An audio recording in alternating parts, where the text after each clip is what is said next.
Kok penjahat korupsi tuh, pejabat korupsi. Ya mulia bakal pangsit, bakal nasi goreng, bakal bakso, petani, tapi jujur, kerja keras, hasil keringatnya untuk menafkahi biaya pendidikan anak-anaknya. Apik jadi ini anak-anak rajin ngaji, akhlaknya bagus kayak gini. Kalau anak-anak dibiayai dari uang haram, jadi ini ngawur lah. Duit korupsi gue biayai anak, ngawur. Jenengane dugang-dugang, tendang-tendang, menganiaya, mentang-mentang anak pejabat. Emang dunia ini milik bapakmu apa? Emang negara ini milik bapakmu apa? Mentang-mentang anaknya pejabat. Sopo-sopo ya ben. Nesu. Tolong diperhatikan. Allahumma sholli ala Muhammad. Kalau anak manusia, tolong diperhatikan ya. Ini saya merangkai mikirnya ini agak lumayan lama. Tolong dihargai. Ini rangkaian dan rumusan ini akhirannya as semua. Ini aku mikir suwe loh. Kalau anak manusia berasal dari benih yang tidak bervarietas karena bapak dan ibunya tidak jelas, orang-orang yang tidak memperhatikan moralitas, apalagi anak itu produk dari pergaulan bebas, waktu mengandung ibunya tidak ikhlas, saat lahir tidak diberi ASI secara tuntas, kemudian tidak dididik oleh ibu yang cerdas, tidak dimasukkan ke lembaga pendidikan yang pas dan berkualitas, terlebih hidupnya di lingkungan yang keras tapi tidak tegas, apalagi dekat dengan narkoba dan miras. Kalau anak sudah memasuki usia pubertas, jika dilepas ke alam bebas, kalau anaknya pasif biasanya jadi pemalas, kalau anaknya agresif biasanya jadi beringas, terlibat kriminalitas, dan jadi pengganggu kamtipmas. Angel nggih kata-kata ngene iki ndan. Mulane ya larang. Coba simpel-simpel dan sederhana ya. Kalau anak manusia berasal dari benih yang tidak bervarietas, bibitnya tidak unggul, karena bapak dan ibunya tidak jelas, agamanya tidak jelas, pendidikannya tidak jelas, iman takwa dan akhlaknya tidak jelas, ibadahnya tidak jelas, akhlaknya tidak jelas, orang-orang yang tidak memperhatikan moralitas, apalagi anak itu produk dari pergaulan bebas, contohnya anak hasil dari pemilu, perkawinan hamil dahulu. Lek wong sila tumpeng ngarani tengsik biri meteng dhisik rabi keri, LKMD lamarane keri meteng dhisik. Kalau Bojonegoro daerah saya udah modern, anak seperti itu disebut MBA, married by accident. Gak ngerti ya wis meneng. Waktu mengandung ibunya tidak ikhlas. Mohon maaf, banyak ibu-ibu sekarang yang ketika ikhlas, ibu zaman dulu punya anak udah 7, udah 8, itu hamil lagi senenge ra karuan. Cerita nang bojone, bapake kabar gembira.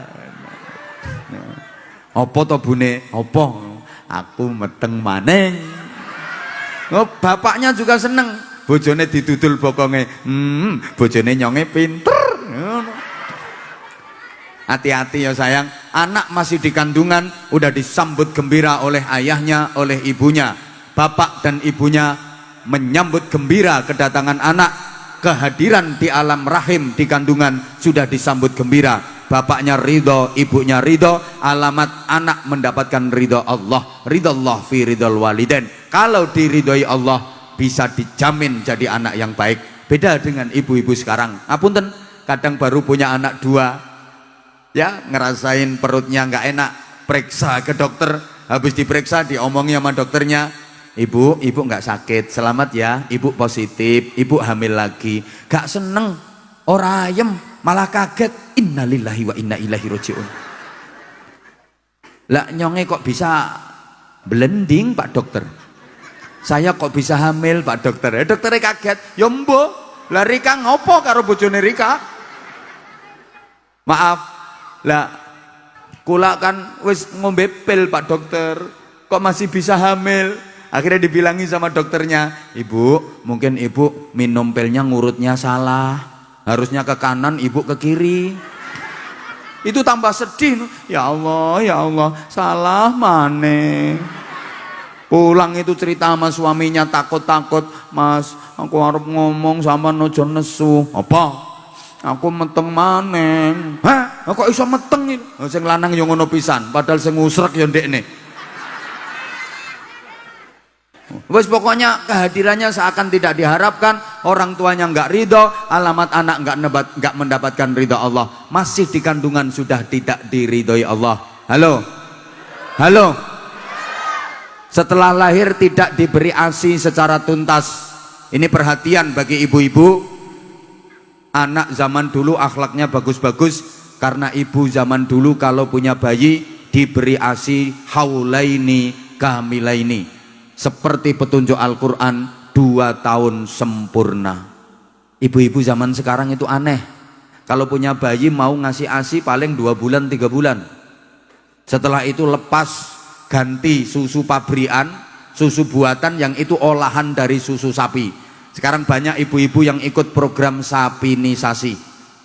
Anak kalau dikasih susu sapi nanti besarnya jadi anak yang urut dong kalau ngomong. Anak manusia cuma nyusu sapi, maka karakternya kayak pedet. Tolong, kalau sifatnya membantu monggo, untuk nambah vitamin, untuk nambah mineral dibantu dengan susu buatan monggo, tapi harus dikasih ASI.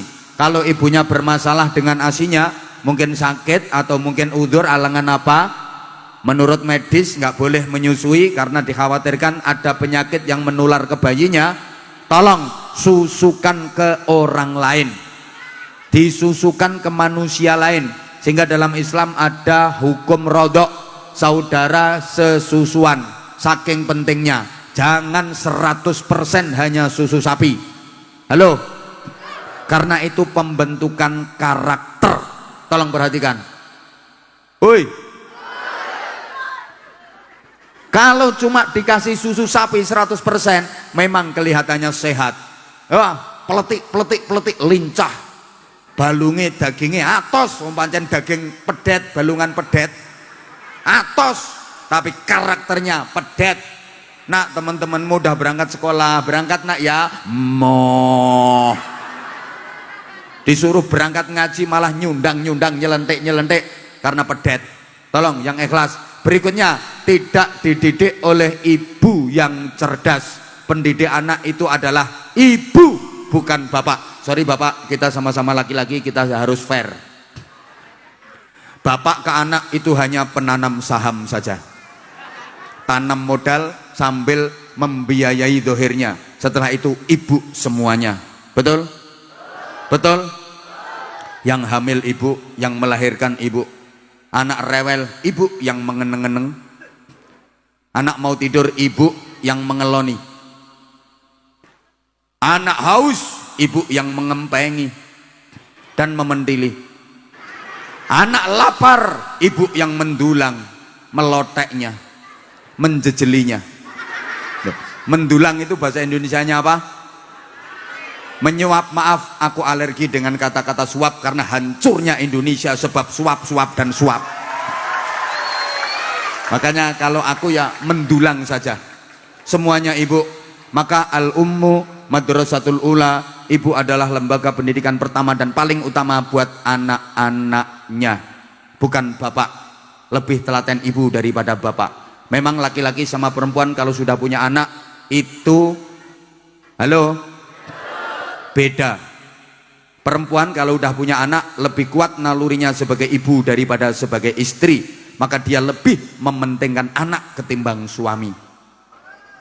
Laki-laki kalau udah punya anak lebih kuat nalurinya sebagai suami daripada sebagai bapak, maka nggak begitu ngurusi anak, sukanya ganggu ibunya. Kalau perempuan kan lebih kuat nalurinya sebagai istri, kalau perempuan lebih kuat nalurinya sebagai ibu daripada sebagai istri, dia lebih mementingkan anak daripada suami. Jangan kaget bapak dan jangan marah. Kalau istri bapak sedang melayani anak, jangan coba-coba ganggu. disampluk parut dirimu. Karena istri bapak sedang menikmati profesinya sebagai ibu. Bukti kalau perempuan lebih kuat nalurinya sebagai ibu daripada sebagai istri.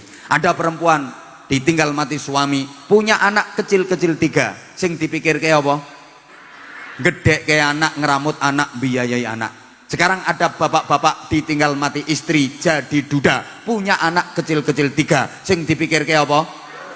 Bojo maneng. Makanya saya mulai dulu nggak pernah tertarik sama laki-laki. Pendidik anak itu ibu, sehingga kalau pengen anaknya hebat, anak-anak kita butuh 3 ibu dan cukup 1 bapak saja. Lah karena bapak nggak begitu penting. Kalau pengen anaknya hebat, anak-anak membutuhkan 3 ibu dan cukup 1 bapak saja. Saya nggak ngawur, ada dasarnya. Ibu kandung, ibu susu, dan ibu guru. Yang 3-tiganya mampu diperankan oleh perempuan. Perempuan mampu menjadi ibu kandung, perempuan mampu menjadi ibu susu, dan perempuan mampu menjadi ibu guru. Anak-anak kita membutuhkan ibu kandung yang ikhlas, ibu susu yang tuntas, ibu guru yang cerdas, mendidik anak di usia emas agar hebat dan berkualitas. Loh, angel dong gawe kata-kata ngene iki. Larang, lek pengen murah, Pak RT kon ceramah. Halo. Saya ulang. Anak-anak kita membutuhkan ibu kandung yang ikhlas, ibu susu yang tuntas, ibu guru yang cerdas, mendidik anak di usia emas agar hebat dan berkualitas.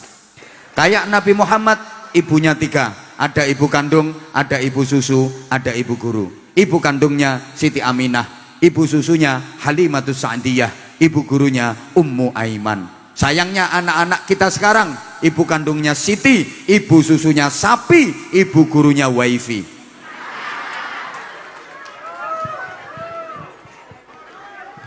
Saya yakin yang ada di hadapan saya ini kelak nanti ada yang jadi bupati. Siapa yang pengen jadi bupati? Wah, siapa yang pengen jadi polisi? Siapa yang pengen jadi tentara? Wah, siapa yang pengen jadi guru? Ayo, yang laki-laki, anak-anak, siapa yang pengen jadi kiai? Lah kamu pengen jadi apa dari tadi kok nggak ngacung? Oh, bakul bakso. Ya nggak apa-apa, bakul bakso yang solih, bakul bakso yang giat. Nanti kalau dapat hasil untuk berjuang agama. Lo ngono, pekerjaan apapun mulia asal halalan thayyibah. Bakul bakso jujur jauh lebih terhormat mulia daripada penjahat korupsi.